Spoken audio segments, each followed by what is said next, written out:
Bonjour, bonjour à tous. Nous sommes le deuxième jour de la semaine et deuxième jour également après la rentrée scolaire du 2 septembre 2019. Voyez-vous, la presse est disponible en kiosque ce matin. Nous avons nos débatteurs sur ce plateau qui vont commenter, analyser, même décrypter l'actualité. La nouvelle expression parle de rentrée scolaire comme titre ce jour. Nord-ouest et sud-ouest, hors circuit, c'est le grand titre ce matin.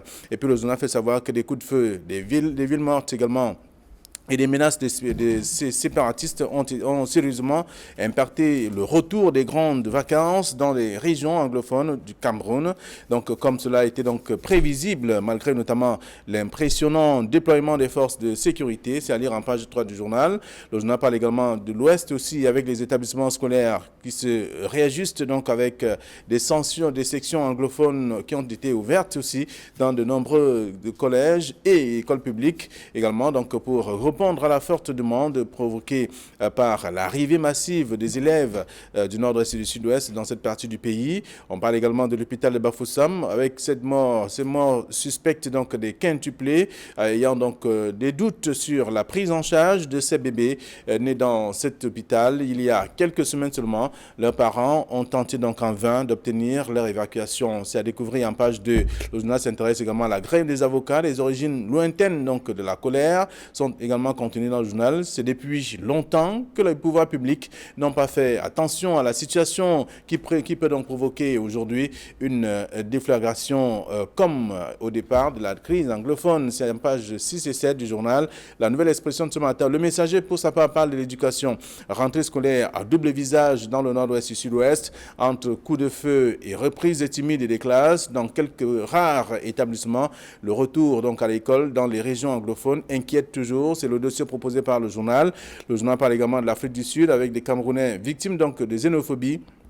Bilan, destruction et bien sûr incendie des boutiques appartenant aux communautés immigrées, à lire dans le journal en page 2, disponible ce matin. Qu'est-ce que si le journal Tribune d'Afrique parle de l'opération Back to School. Le gouvernement assure et l'armée rassure également pour une rentrée sans difficulté. Donc la surveillance, la sécurité également à tous les niveaux. C'est l'article à lire dans le journal Tribune d'Afrique de ce matin. Tribune d'Afrique qui parle toujours de rentrée scolaire de l'année scolaire 2019-2020 dans une localité du Noun, parlant notamment de Njoya Zakariaou qui offre donc 3 salles de classe était diablement aux élèves d'un établissement. C'est à lire dans le même journal, disponible ce jour. Alors le journal Émergence parle du nord-ouest et sud-ouest, rentrée scolaire en demi-teinte, c'est le titre également proposé par le journal ce matin.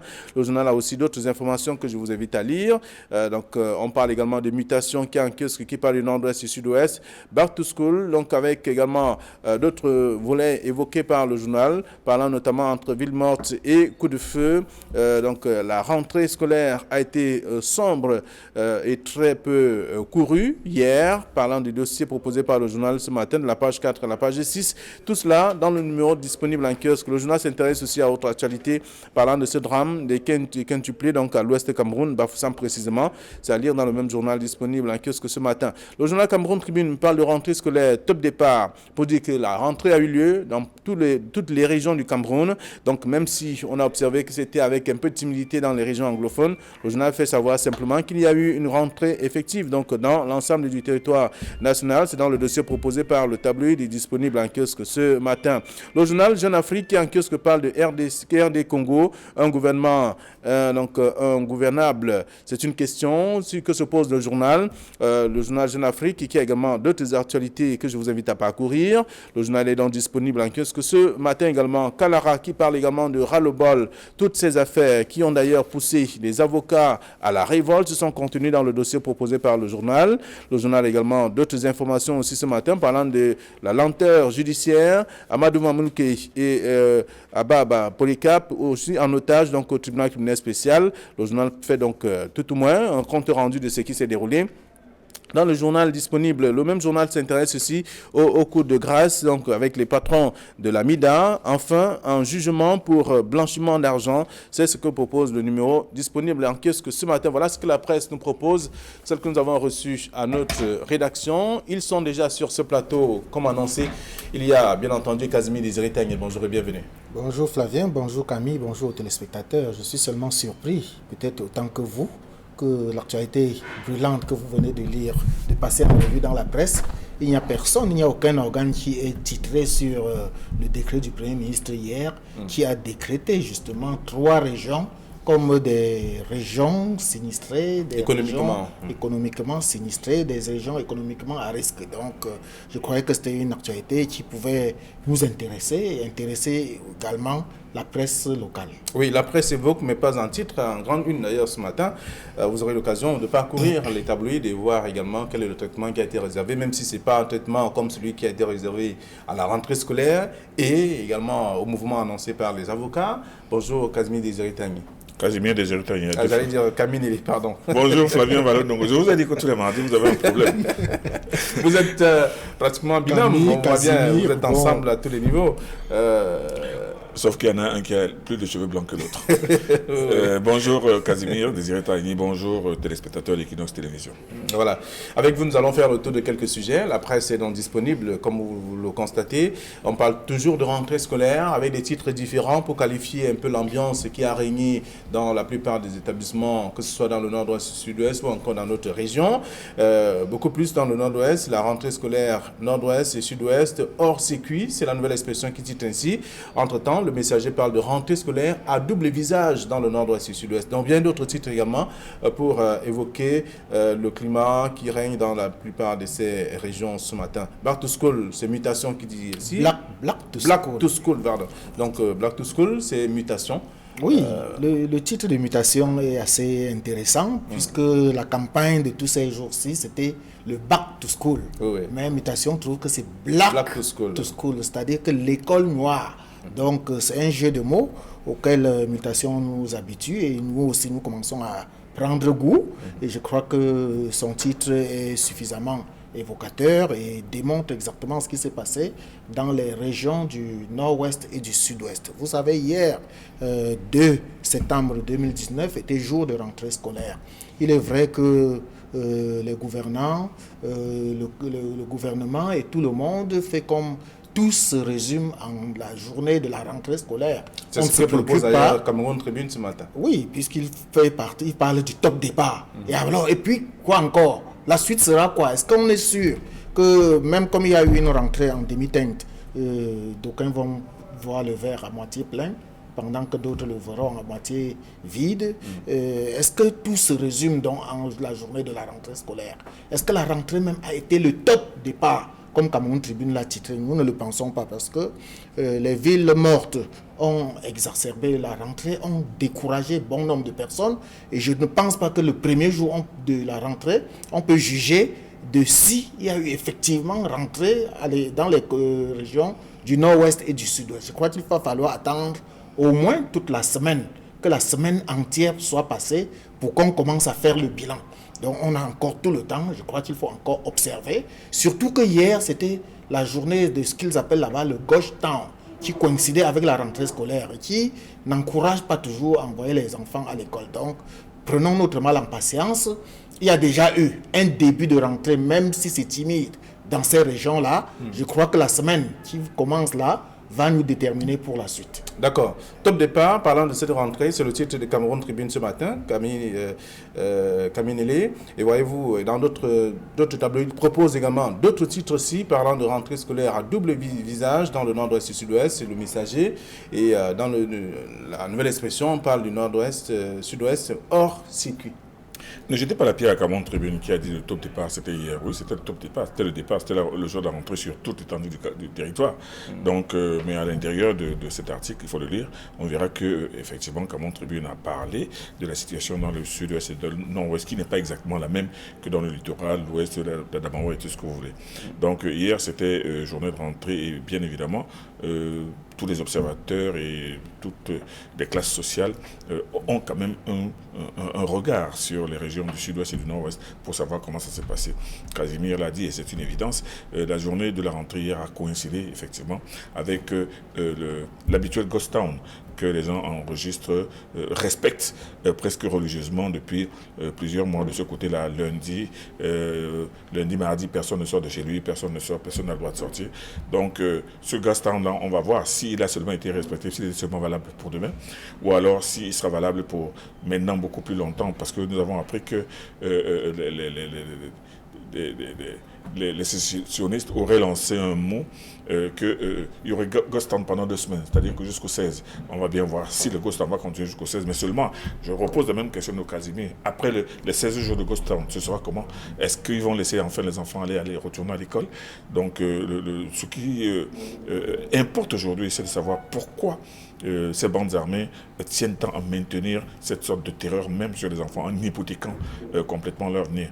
Est-ce qu'ils plaident pour l'avenir de ces enfants ou bien ils plaident uniquement pour leur cause qui maintenant devient de plus en plus indéchiffrable? Parce qu'en empêchant les enfants d'aller à l'école, en empêchant les circuits économiques de tourner, ils sont en train d'appauvrir et d'assécher tout simplement ces 2 régions-là. Donc, hier, c'était la rentrée. On peut noter par exemple que du côté de Bamenda, le Ghost Town a été presque scrupuleusement rencontré, respecté. Mais du côté du sud-ouest, on a vu une pléthore de collèges d'enseignement, de collèges protestants ou catholiques ou orthodoxes ou presbytériens qui ont ouvert, et surtout les collèges qui ont des internats. On a vu un collège comme le PCCS qui a enregistré 508 élèves, mais en internat. Ces collèges en internat sont bien évidemment sécurisés par un dispositif militaire assez conséquent. Mais toujours est-il que hier, de ce côté-là, du côté du sud-ouest et du nord-ouest, ça n'a pas été la même euphorie qu'à Douala ou à Bafoussam. Alors, dans le dossier proposé par le messager, je voudrais vous permettre de continuer. Oui. Dans le dossier proposé par le messager, le reporter a rencontré quelques parents qui disent qu'ils attendent la fin des villes mortes pour envoyer leurs enfants à l'école. Ils attendent la fin des villes. C'est pour ça que moi j'ai posé la question. Après les 16 jours dont on a parlé, ce sera quoi après? Est-ce que les enfants pourront effectivement aller à l'école? Et s'ils continuent à aller à l'école, est-ce que les lundis auront le droit d'aller à l'école? Parce que tout ça est contenu dans le même package. Et l'autre chose qui a certainement empêché certaines personnes, surtout du côté du nord-ouest, de sortir ou d'envoyer leurs enfants à l'école, c'est les coups de feu qui ont été tirés. Les coups de feu n'ont pas été tirés par des personnes visibles. Les coups de feu, il suffit que vous soyez chez vous, vous entendez les coups de feu qui sont tirés, vous ne sortez pas. Vous ne savez pas d'où on les tire, ni à l'intérieur, ni à partir de quelle position. Donc ces gars savent très bien que dès qu'ils se mettent, même à la périphérie de la ville, ils commencent à balancer des coups de feu en l'air, personne ne sort. Or, cette terreur ambiante, elle contribue justement à maintenir la psychose. Et c'est ça qui rend la situation du sud-ouest et du nord-ouest particulièrement ambiguë. Elle est ambiguë. Les sécessionnistes ou les bandes armées décrètent la non-école. Pourquoi? Qu'est-ce qu'ils veulent en contrepartie? Parce qu'il faut aussi qu'ils disent pourquoi ils décrètent. Ils ne disent pas pourquoi il n'y a pas de rentrée. Pourquoi les gens doivent respecter 16 jours de ville morte. Et que gagnent ces gens? Que gagnent-ils eux-mêmes à instituer ces villes mortes? Et maintenant, les personnes qui restent chez elles, comment vont-elles se nourrir? Donc moi, je pense que cette situation a déjà dépassé le stade du rationnel. On tombe dans l'irrationnel le plus plein aujourd'hui avec ce qui se passe aujourd'hui dans ces régions, avec des populations qui elles-mêmes, on commence à se demander si elles-mêmes ne sont pas ne participent pas de façon passive à cette terreur-là. Oui, en tout cas, ça c'est votre avis et voyez-vous, sur le terrain, ça peut être différent parce que c'est la peur qui empêche les gens de sortir de leur maison. Vous entendez un coup de feu, vous allez sortir de chez vous. Et puis, parlant des coups de feu, il faut décrire la situation telle qu'elle est. C'est une ambulance de l'hôpital Saint-Blaise qui est allée à Douala déposer un malade et qui, du retour, a été criblé de balles. De quel côté? Du côté de Bamenda. Donc, non, pas Bamenda, c'était du côté de Tchang. Il n'était pas encore... Oui, je dis au retour de Bamenda. Au retour de Bamenda, mais c'est dans la région de l'Ouest. Il y a quelques faits quand même qui nous ont marqués par rapport à cette rentrée scolaire-là. Les autorités qui restent à Yaoundé et qui font leur one-man show. On a au moins 3 ministres chargés de l'éducation de base et des enseignements secondaires au Cameroun qui pouvaient envoyer au moins certains membres aller galvaniser les populations et les parents d'élèves du côté du nord-ouest et du sud-ouest. On n'a vu ni l'ombre du ministre des enseignements secondaires, ni celle du ministre de l'éducation de base, encore moins leur secrétaire d'État, se rendre du côté de Bamenda pour galvaniser les parents. Ça, c'est pas normal. Ensuite, il y a un autre fait qui est en train de passer en perte et profit. Pourtant, c'est un fait extraordinairement important. Hier soir, le secrétaire général du comité central le vice-premier ministre Jean Kouété a publié un communiqué pour encourager les parents, les féliciter d'avoir fait le retour à l'école de la maternelle au primaire en passant par le secondaire, au nom du chef de l'État. Pourquoi est-ce que le chef d'État lui-même ne peut pas faire ce communiqué? Est-ce à dire que... et puis, ça me rappelle un certain Jean-Robert Wafo, maire adjoint au maire de Douala 4e, de Douala 2e, qui dit toujours que on ne délègue pas la fonction présidentielle en temps de crise. Moi, je crois que ce communiqué est très mal arrivé. Heureusement que beaucoup de gens s'est passé vraiment inaperçus et personne ne s'est rendu compte. Mais quand on va sur le terrain, il y a les chiffres qui nous font un peu peur. Parce que lorsque vous avez un lycée, comme le lycée de Downtown, où on a eu 2 élèves, Kaminele, au lycée de Bamen Takwe, on a eu 17 élèves. Il y a eu pratiquement 3 départements qui n'ont même pas vu une école ouverte. Le département de Mbui, le département de Momo, le département de Menchum, qui n'ont même pas vu une école ouverte. Peut-être on peut mettre cela à l'actif du gauche-temps. Donc c'est pour ça que je dis, on a encore à attendre. On ne peut pas encore dresser le bilan de la rentrée scolaire. Il faut attendre que la semaine complète soit terminée pour qu'on essaie de voir si les autres établissements vont prendre le terrain en marche. Mais il y a un risque. Le risque, c'est que personne ne peut affronter la mort en face. Lorsque vous savez que la mort peut vous attendre au bout du chemin, personne ne peut tenter d'aller à l'école. On dit souvent, il vaut mieux être un lâche vivant que d'être un héros mort. D'accord. Alors, en tout cas, parlant de rentrée, justement, il y a le traitement qui est varié, que vous aurez donc à lire dans la presse, parlant notamment de ce cas.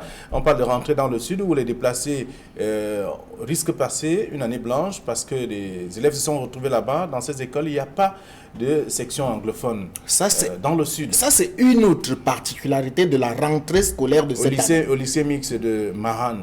Les établissements, cette année, pratiquement sur l'ensemble du territoire, vont avoir des modifications sur le comportement de l'école de l'année.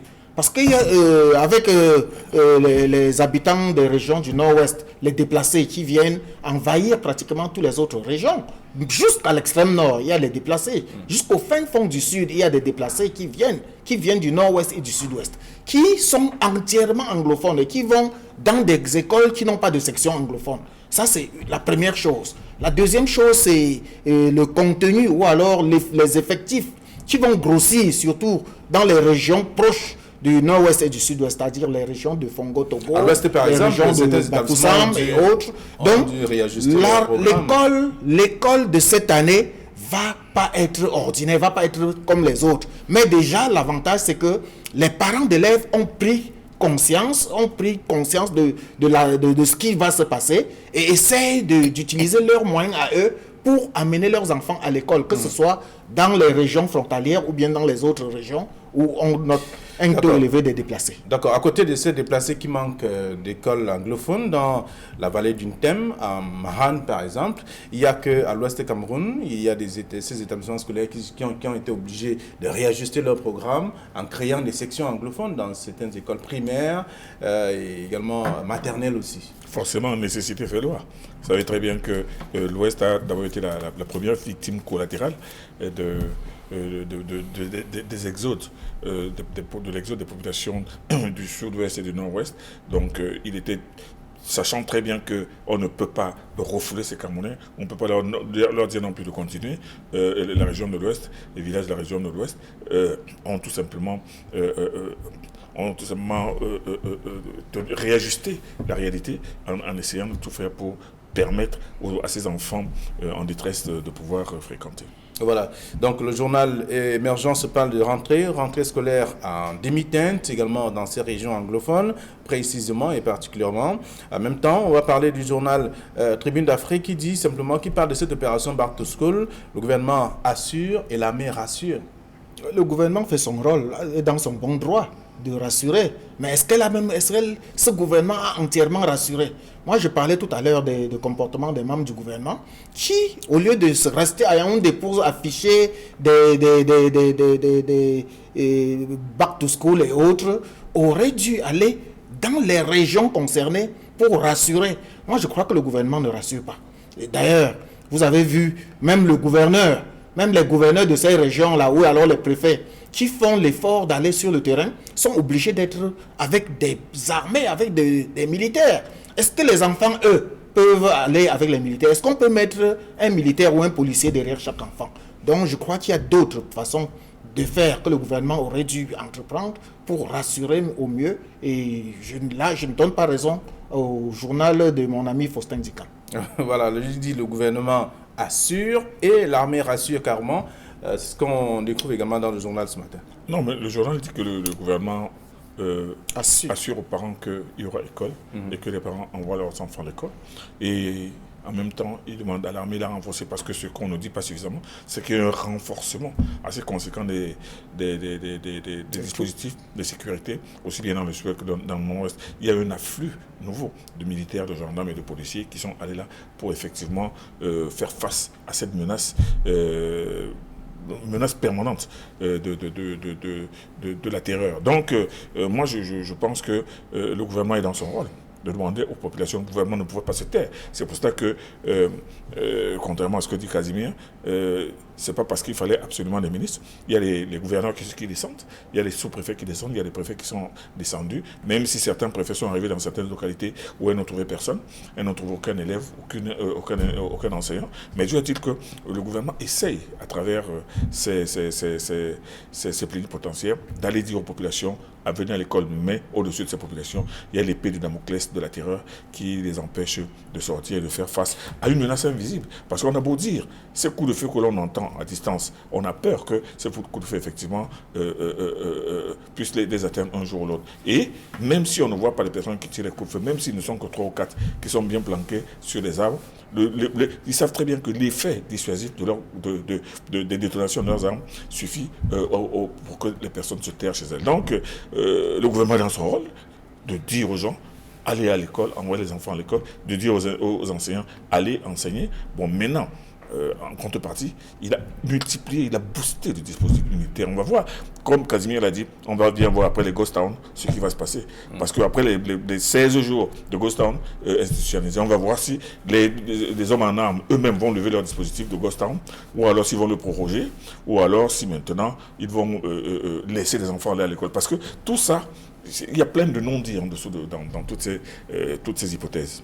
Alors, on va laisser le dossier rentrée scolaire pour attaquer un autre dossier qui fait le tour de la presse. Voyez-vous, le journal parle de la grève, la nouvelle expression de la grève des avocats, avec les origines lointaines même de la colère évoquée par le journal ce matin. Donc, c'est depuis longtemps que le pouvoir public n'a pas fait attention à la situation même qui peut provoquer aujourd'hui une déflagration, comme au départ de la crise anglophone. C'est la nouvelle expression qui explique ça dans un dossier. Le journal parle également, le journal Kalaraki en kiosque ce matin parle également du sujet. Toutes ces affaires qui ont poussé d'ailleurs les avocats à la révolte aux États-Unis.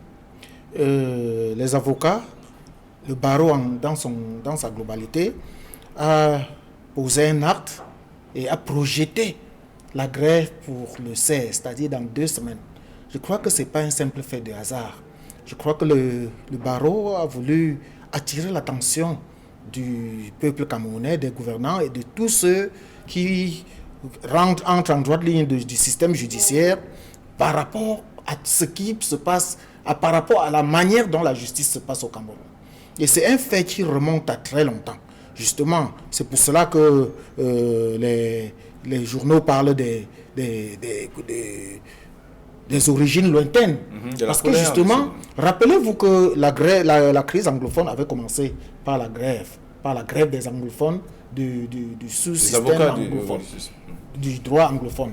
C'était par là que ça avait commencé. Cette fois encore, je crois que cette grève, c'est vrai qu'on peut se poser la question de savoir si le moment est bien choisi. Parce qu'avec tout ce qui se passe au Cameroun, avec des crises un peu par-ci, un peu par-là, la crise du nord-ouest, du sud-ouest, la crise, le Boko Haram qui sévit, est-ce que les avocats ont bien choisi? Mais dans tous les cas, je crois que les avocats ne devaient pas éternellement rester bras croisés face à ce qui se vit. Souvenez-vous, lors de la marche du 26 janvier, moi je me souviens très bien, 2 avocats s'étaient retrouvés à Bafang, étaient allés secourir leurs clients, comme on les appelle, et ils ont été embarqués dans les manifestants, et parmi lesquels Maître Alphonse Ngalimbou, qui est avocat du jeune enquêteur, je vais le préciser, qui se sont retrouvés en prison. Il a fallu des démarches multiples pour qu'on finisse par les libérer.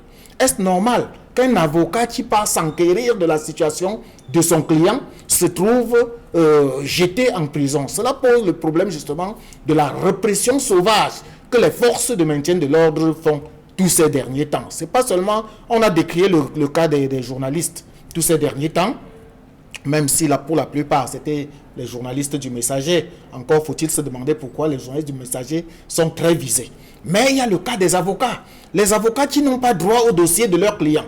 Les avocats qui, parce qu'ils partent s'enquérir de la situation, se trouvent embastillés. Les avocats qui, au tribunal, ne peuvent même pas causer avec leurs clients, ne trouvent même pas les dossiers des clients, et ainsi de suite. Il y a beaucoup de récriminations qui sont faites, et je crois que l'ère Tchakounte Patié, le bâtonnier, est en train de montrer que les choses ne seront plus comme avant. Et maintenant, la conséquence c'est quoi? La conséquence c'est qu'il faudrait que les gendarmes et les policiers et même les juges soient reformés, ou alors qu'il y ait des séminaires de formation pour les ramener à l'ordre, parce que dans tout cela, c'est l'application de la loi. C'est de l'application de la loi qu'il s'agit. Il y a un code de procédure pénale qui existe, qui dit qu'en cas de ceci, voilà ce qu'il faut faire. Malheureusement, ce n'est jamais respecté, ni par les policiers, ni par les gendarmes, et même par des magistrats et autres greffiers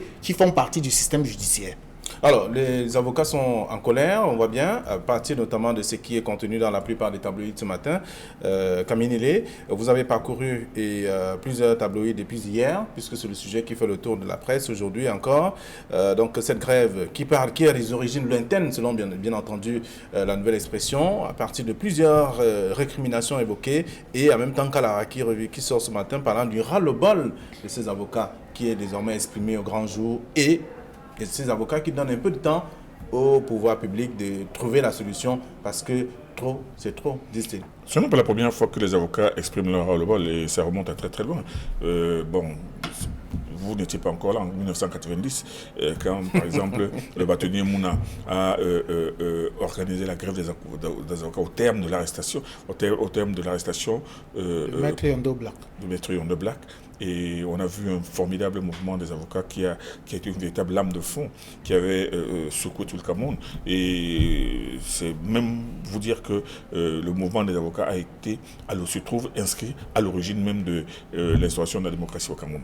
Dans les avocats dont tout le monde a besoin, les avocats qui sont le gardien du temple, les avocats dont tout le monde a besoin au moment le plus critique, même les plus puissants aujourd'hui, parce qu'aujourd'hui, on peut être au sommet de la puissance, dès le lendemain, si pour une raison ou une autre, on se retrouve en prison, la première personne à laquelle on pense est un avocat. Dans les avocats du Cameroun, en décidant de faire une grève, c'est effectivement par rapport à un certain nombre de frustrations que nous ne pourrons pas énumérer ici, parce qu'elles sont longues, et de telle manière qu'il aurait fallu qu'au moment où le ministre d'État de la Justice, Garde des Sceaux, a demandé aux magistrats de lui faire des propositions, il aurait dû aussi demander aux avocats de lui faire des propositions, parce que c'est des avocats qui vivent la dureté justement d'un certain nombre au quotidien.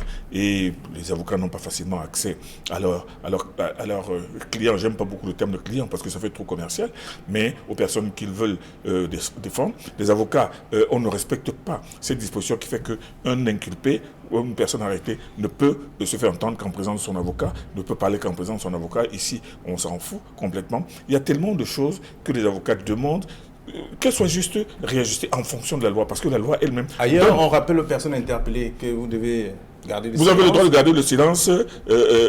Parler qu'en présence de votre avocat. Voilà. Donc, ce n'est pas le cas au Cameroun. Donc, cette colère des avocats, et moi je pense que ce délai de 16 jours qu'ils ont donné, c'est pour permettre à la chancellerie de peut-être répondre, de pouvoir les appeler, de pouvoir leur donner des assurances que les choses vont changer, parce que les avocats, en tant que connaisseurs de loi, en tant que professionnels du droit, ne peuvent pas décider de faire une grève sauvage sans avertir. Donc moi je pense que le problème de ces avocats est largement débattu.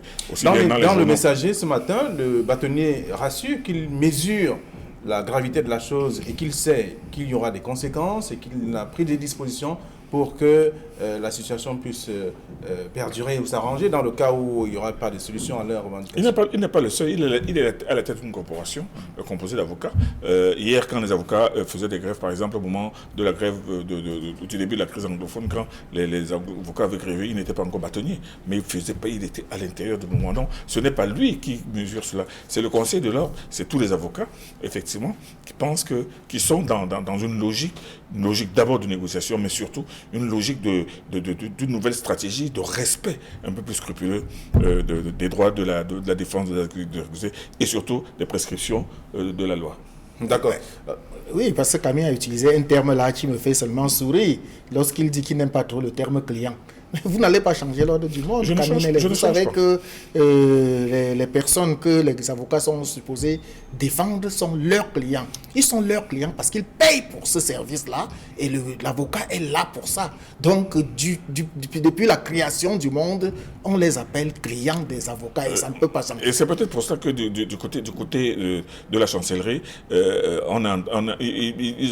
ont tendance à rire un peu en se disant que si vous grèvez, ce sont vos clients qui vont d'abord souffrir. Non, moi je pense que je n'aime pas le terme de client parce que ça fait trop commercial. Mais en réalité, l'avocat est le défenseur, l'avocat est le dernier rempart. Et beaucoup de puissants qui sont à l'intérieur des prisons aujourd'hui pensent maintenant aux avocats auxquels ils n'avaient jamais pensé quand ils étaient au fait de leur puissance. Donc l'avocat, c'est vraiment l'élément fondateur du respect de la loi. C'est le dernier rempart. Alors, donc, on va lire le sujet dans la Nouvelle Expression ce matin qui parle des origines lointaines même de la colère. Donc, dans le dossier de la page 6 à la page 7, avec les réactions même de certains avocats. Et le journal Kalara ce matin qui parle également de toutes ces affaires qui ont d'ailleurs poussé les avocats à la révolte. C'est également à découvrir en page 3 ce matin. On va dire autre chose avec ce qui se passe en Afrique du Sud, avec des Camerounais victimes de xénophobie. Voyez-vous, le journal le rappelle ce matin, bilan, destruction et même incendie des boutiques appartenant aux communautés immigrées. Oui, sauf que le messager fait un peu comme si les Camerounais étaient essentiellement visés en Afrique du Sud. Non, c'est un problème des immigrés, de tous ceux qui ne sont pas sud-africains et qui se retrouvent dans ce pays-là. Puisque les Sud-Africains pensent que ces immigrés-là, ce sont eux qui sont la cause de leur misère, c'est eux qui augmentent le taux de chômage et tout cela. Non, ce n'est pas un problème typiquement camerounais, c'est un problème global. Et ce n'est pas la première fois. Il y a quelque temps, je crois que c'était au mois de mars, on a encore eu un phénomène comme cela où on a regretté près de 7 morts du côté zambien et zimbabwéen. Ce n'étaient pas des Camerounais cette fois-là. Mais malheureusement, il se trouve que les Camerounais font partie des immigrés qui sont en Afrique du Sud. Et pourquoi les Camerounais se retrouvent en Afrique du Sud? Là-bas, la question qu'il faut se poser. Les Camerounais, parce qu'ils fuient la misère dans leur pays, parce qu'ils fuient la malgouvernance, parce qu'ils ne trouvent pas leur compte dans leur pays, se retrouvent obligés d'aller... là-bas aussi. Oui, justement, parce qu'il n'y a pas le meilleur système d'école, d'université dans ce pays. C'est tout cela qui entraîne ces émigrations clandestines et où on se retrouve en train d'être martyrisé dans les autres pays. Donc s'il y avait les meilleures conditions de vie ici au Cameroun, que ce soit les meilleures conditions de santé, meilleures conditions universitaires et autres, les Camerounais ne se retrouveraient pas dans ces genres de conditions-là en Afrique du Sud. Camille? Non, Casimir a tout dit. C'est un problème intérieur, c'est un problème. Vous savez très bien que les Sud-Africains ne sont pas réputés particulièrement hospitaliers, même si ce pays-là est composé de Noirs, mais aussi d'Européens qui sont partis d'Europe pour venir s'installer et qui sont devenus, qui en ont fait leur terre. Mais on se retrouve aujourd'hui avec des communautés nationales sud-africaines qui n'aiment pas beaucoup les étrangers et qui réagissent souvent de façon criminelle, très violente et criminelle contre les étrangers, et ces mouvements de xénophobie, ce n'est pas le premier, ce ne sera certainement pas le dernier, mais ils sont tout simplement regrettables. D'accord. Alors, dans la Nouvelle Expression ce matin, on parle de l'hôpital de Bafoussam avec ce qui s'est déroulé. Mort suspecte donc des quintuplés. Le journal rappelle également les circonstances dans lesquelles ces enfants sont décédés, alors que les parents étaient déjà engagés sur un autre front, c'est-à-dire la prise en charge.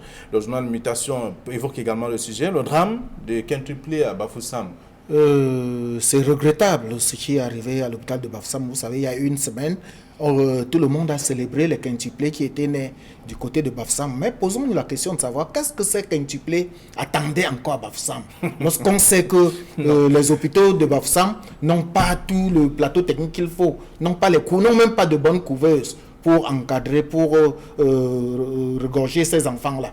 Qu'est-ce qu'ils attendaient encore à Bafoussam pour jusqu'à ce qu'on arrive à leur mort? Et nous savons que le directeur de l'hôpital de Bafoussam venait de prendre service il y a moins d'une semaine. Voilà qu'un autre drame est survenu.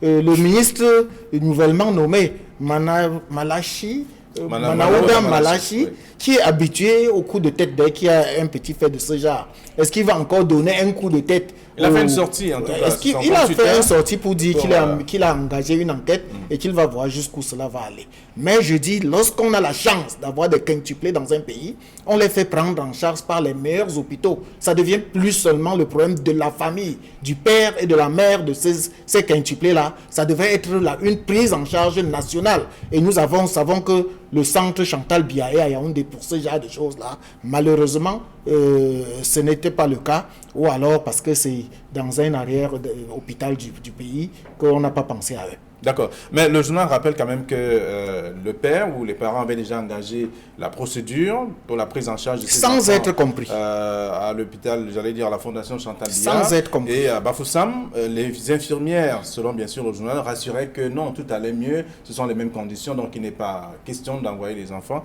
d'évacuer les enfants à Yaoundé. Chaque mot a un sens. Je n'aime pas beaucoup le qualificatif de mort suspecte. Mort suspecte, ça veut dire que quelqu'un peut en être responsable, il faut qu'on sache ces enfants sont morts. Il faut d'abord commencer par convenir que ces enfants sont nés au moment où leurs organes intérieurs n'étaient pas encore arrivés à maturation, donc ils étaient encore extrêmement fragiles. Bon, maintenant, quand on dit que les parents ont demandé une assistance du côté de Yaoundé, est-ce qu'il faut d'abord chercher à savoir s'il était possible de prendre ces enfants en charge de Bafoussam à Yaoundé, qui sont des prématurés, parce qu'il aurait fallu une logistique spéciale aussi, des couveuses spéciales à l'intérieur d'un véhicule pour les amener jusqu'à Yaoundé. Est-ce que tout cela était en marche? Parce que le problème, ce n'est pas de jeter l'anathème sur l'hôpital de Bafoussam, qui n'a peut-être pas le plateau technique qui doit, ou alors sur les responsables qui n'ont pas voulu suivre, comme on veut nous faire croire, la demande des parents d'enfants. Mais tu veux dire qu'il faut d'abord commencer par reconnaître une chose: ces enfants étaient vraiment démarrer mal leur vie à cause de leur fragilité et que tout pouvait arriver. Bon, maintenant, je pense que le ministre de la Santé a fait ce qu'il fallait faire, demander une enquête à partir d'une autopsie pour essayer de savoir si c'est parce que c'est par négligence ou si c'est parce que les organes de ces enfants n'ont pas pu tenir, qui sont morts. C'est important qu'ils le sachent, ou plutôt que de commencer à balancer des pierres à gauche et à droite et peut-être de culpabiliser les uns ou les autres. C'est vrai, cette famille a eu 5 enfants. Un a commencé à pardonner le ton en mourant le premier jour. Il en restait 4, mais les 4 autres n'étaient pas forcément encore forts ou vigoureux. Donc, cette situation est affligeante. Elle est vraiment délicate, elle est même douloureuse. Mais moi, je pense qu'il faut que les gens gardent un peu la tête froide. Et ceux qui cherchent à comprendre comment c'est arrivé, pourquoi c'est arrivé. Et puis, Camille, il y a encore un qui est encore survivant. Voilà. Je crois qu'il faudrait mettre tout en œuvre pour préserver au moins la santé, la vie de ce dernier-là, pour qu'au moins on ne jette pas complètement le bébé avec l'eau du bain.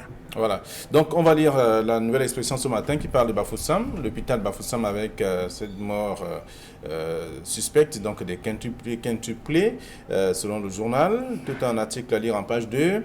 Camille, je vous fais commenter en tout cas un fait, un sujet qui est contenu dans le journal Kalara, parlant de lenteur judiciaire, Amadou Vamoulke et Polycarpe Ababa en otage au tribunal criminel spécial. J'aime bien ce titre de Kalara, mais vous savez que l'affaire Vamoulke, on en a parlé, je pense, vendredi dernier, avec la procédure qui en est arrivée à 21 renvois. Aujourd'hui, 21 renvois, 3 ans de détention, et sans que le dossier ne bouge d'un pouce. C'est vraiment être otage d'une d'une structure judiciaire. C'est vraiment être otage. Parce que vous ne pouvez pas dire qu'on a arrêté d'avoir quelqu'un en disant qu'on vous accuse de détournement de plusieurs milliards. Maintenant, on attend 3 ans pour déterminer que vous les avez volés et maintenant pour vous passer devant un jugement. Moi, je pense que c'est l'une des raisons même qui peut même pousser effectivement les avocats à se rebeller et à se dire que mais qu'est-ce que c'est que cette justice qui peut garder quelqu'un en prison pendant 3 ans, 21 renvois parce que le dossier lui-même n'est pas encore en état. Donc l'affaire Van Moltke, c'est une affaire absolument douloureuse qui met maintenant en procès quelqu'un, un directeur général qui est resté 11 ans à la tête de la CRTV, pendant 11 ans, avec tous les contrôles chaque année, avec tous les conseils d'administration, avec toutes sortes de tracasseries même, parce qu'il faut dire que Amadou Van Moltke en a connu des tracasseries, qu'on n'ait pas réussi à déterminer qu'il avait volé 1 centime, mais que ce soit après qu'il soit sorti, qu'on l'arrête et qu'on l'envoie directement en prison, où il est depuis 3 ans, sans être jugé encore. Donc, c'est une affaire qui touche les journalistes, parce que vous savez très bien qu'Amadou Van Moltke est un journaliste de prestige dans la presse camerounaise. Il a été président de l'UJPLF, et il est l'un des journalistes les plus respectés de ce pays. Alors qu'il se retrouve en prison aujourd'hui. Et surtout, il est connu pour sa grande modestie et sa grande humilité. Alors qu'on le retrouve, qu'on l'accuse aujourd'hui d'avoir détourné des milliards, moi je dis que ça émeut la presse. Et Kalara, qui suit la procédure de près, va nous en dire un peu plus, mais toujours est-il que le cas Van Moltke est un cas qui laisse songeur et qui justifie justement la levée de bouclier des avocats aujourd'hui. Casimir, c'est pour sortir de l'émission. Un seul mot, qu'on libère Amadou Van Moltke, parce qu'il n'y a rien à se mettre sous la dent dans son dossier. C'est un dossier vide et c'est pour ça que cela va de renvoi en renvoi. Donc le seul mot que je peux dire, c'est libérer Amadou Van Moltke. D'accord. Merci à vous, chers messieurs. Donc, nous allons laisser le soin aux lecteurs d'aller découvrir ce que la presse propose également ce matin. Demain, ce sera un autre jour. Ce sera la 3e édition de la semaine de la Revue des Grandes Unes. Bonne journée à tous.